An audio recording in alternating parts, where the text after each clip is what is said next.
Hi everyone, this is our channel, Meet the Real Story. Please like, share and subscribe.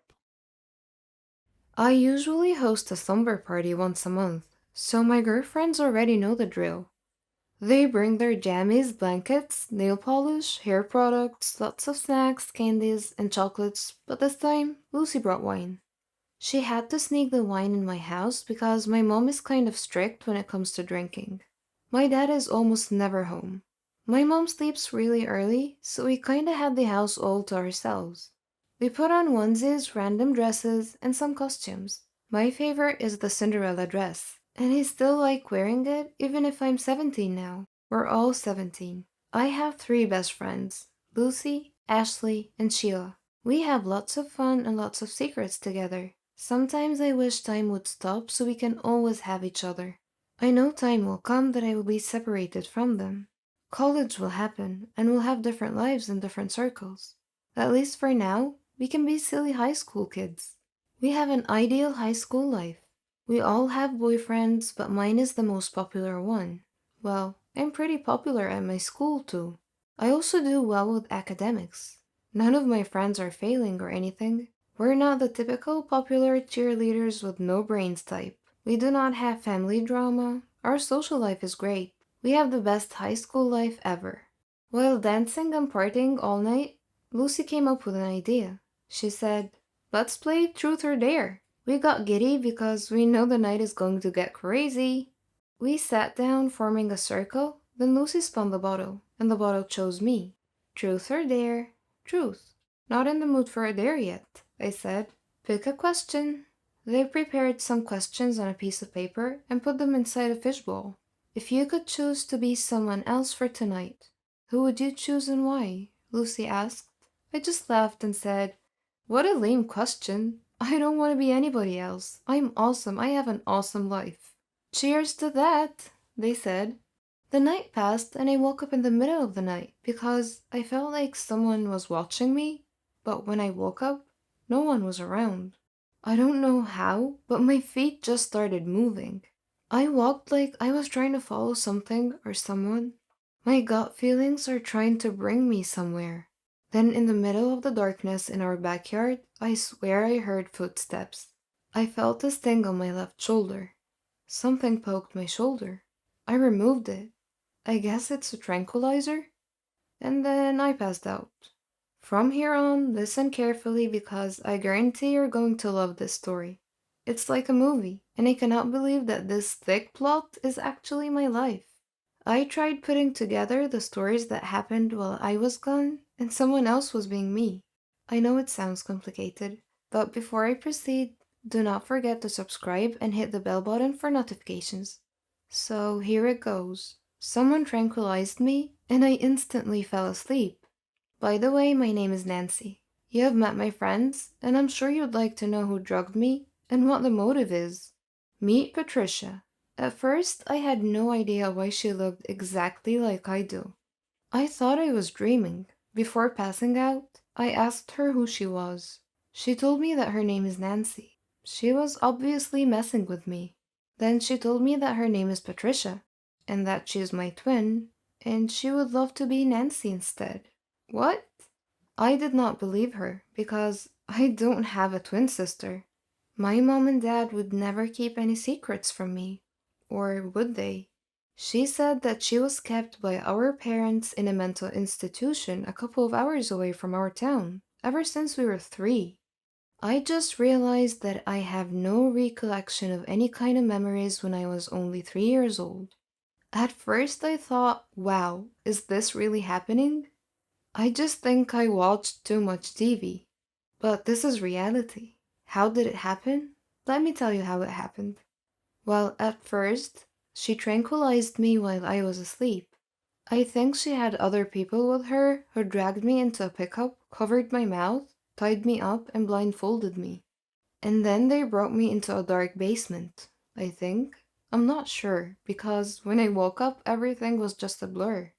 I only saw her face. I thought I was looking in the mirror. She told me everything that I needed to know. Well, her version of the story. I was shocked. But I would like to know my mom and dad's version of the story as well. Patricia told me that they got her locked up in a mental institution with special care.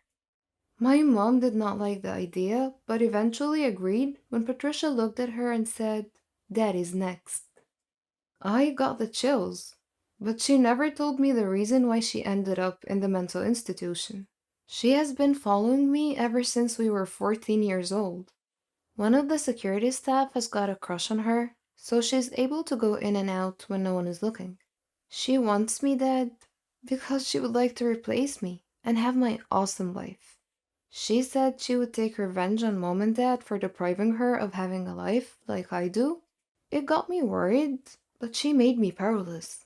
For the second time, she injected me again, so I passed out. Next thing I remember, I'm in a dark room with just a bed, a pillow, and a blanket. This must be her room. I'm locked inside the mental institution, just like in the movies. She managed to make my friends believe that she is me. She's clever.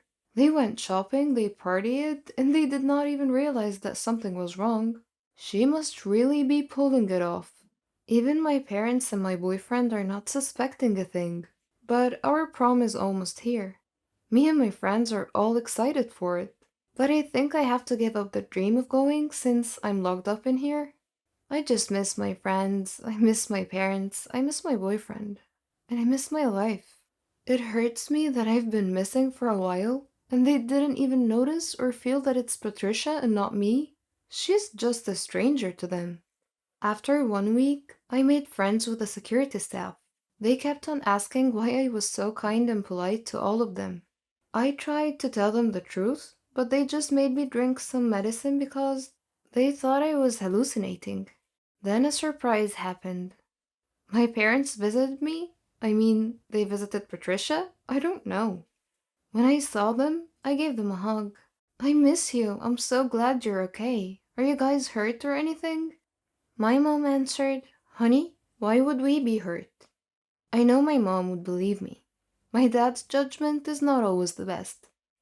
"Mom, this is me, Nancy. She switched us. She tied me up and she hurt me."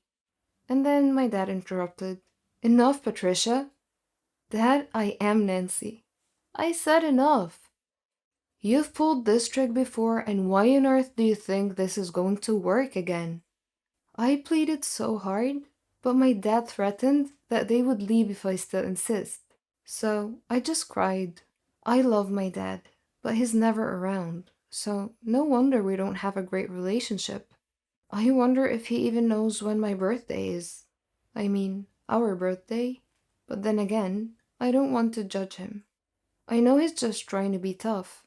But I looked at my mom. I can see in her eyes that she truly feels sorry for me, whether she thinks I'm Nancy or Patricia.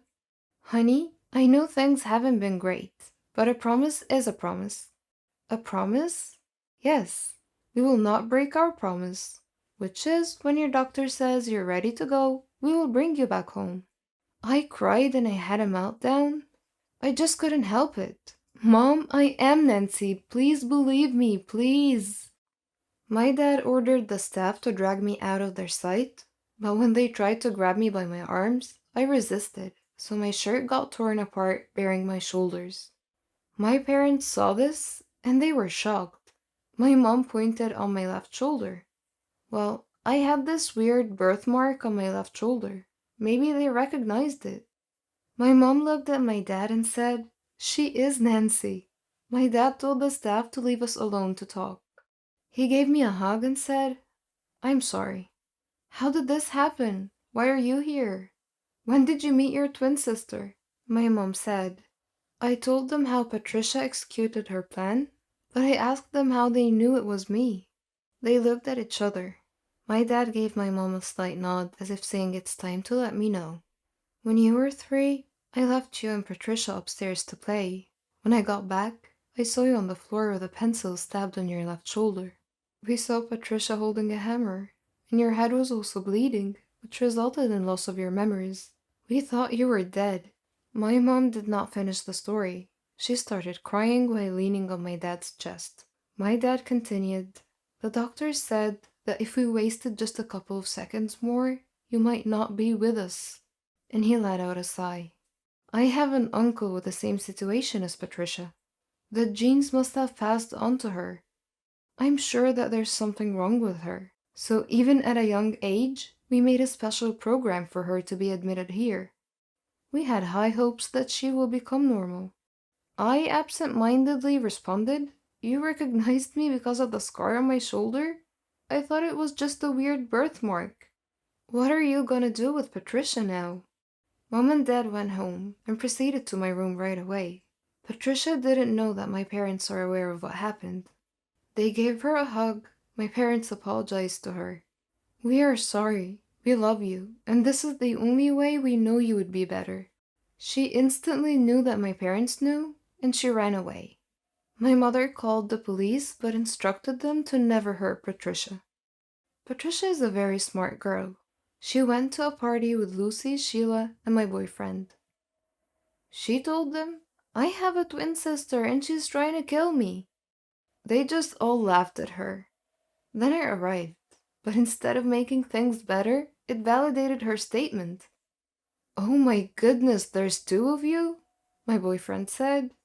I said, "Guys, it's me, Nancy." "Do not believe her, I'm Nancy, she's my evil twin," Patricia said. "Come on, this is me, we all grew up together," I said. Then I looked at my boyfriend. "Babe, you seriously didn't know it wasn't me?" "Babe, don't listen to her," Patricia said. "Can someone prove who the real Nancy is, please?" Sheila said. I had no choice but to reveal the secrets we have just to prove that I am the real Nancy. My friends got convinced in no time. They all ran to my side and were afraid of Patricia. Instead of helping, my boyfriend Marco, he ran away. "Seriously, I think you should break up with him," Patricia told me. Then to our horror, she pulled out a gun and pointed at us. We all gasped. "I enjoyed having your life, and I'm trying to make it permanent. Oh, by the way, you got accepted to Harvard, but I think I'll be the one going there instead." She pulled the trigger, but surprisingly, Marco jumped in front of the bullet. Turns out he just left to call the police. He went back because he knows something bad is going to happen. Marco was shot, but we heard the police siren. Patricia fired another shot, but thankfully the police were able to stop her. Now let's fast forward to the prom day. 2 weeks ago when Marco got shot in the shoulder and Patricia was put back in the mental institution with more security this time. Good thing is, Mom and Dad decided to visit her more often to help her recover. The doctor said she would be better if we always visited her. I enjoyed the prom. We danced all night and I finally shared my first kiss with Marco. But the sad part is, we decided to break up. We are going to different colleges, and I know that our relationship should not weigh us down. We could have a lot of opportunities. We made a pact that if ever we finish college after 4 years and we're still single, then we'll be back together. Before taking off to college, I visited Patricia. I know she hates me, but I told her that I love her, and I forgive her. I also made a deal with her that every summer I will visit and make memories with her. I told her that I would like to get to know her, and here I am now. After 4 years, I graduated at Harvard University. I majored in psychology, and I'm doing research now with my colleagues about Patricia's case. As for Marco, well, he's already taken. While I was gone, he took care of Patricia, just like how I always requested during our phone calls. He got to know her and he fell for her, because despite her crazy mind, a good heart is lying within. Weird, I know, but that is how life goes.